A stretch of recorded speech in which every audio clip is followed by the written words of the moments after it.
Hey guys, what's up? My name is Scott Wanger and welcome to my YouTube channel.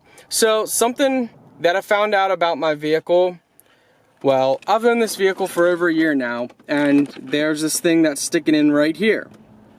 At first I thought, okay, that's the port. When you go for inspections, they plug in their stuff and find out, I forget the port's name actually. I have pretty much a scanner for it to scan my vehicle for error codes and stuff like that. So I just assume that's the port for it. I've never owned, well, I've owned a Ford F-150, but haven't messed around with it too much. And this is my second Ford, so I thought, okay, well maybe it's just a smaller port than normal. So always left whatever this thing is in here.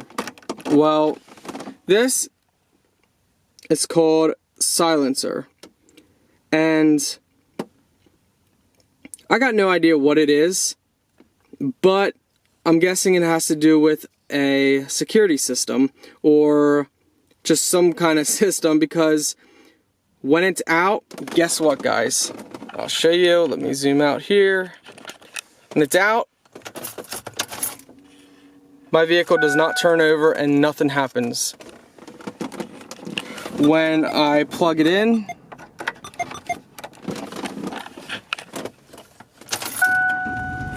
it starts right up.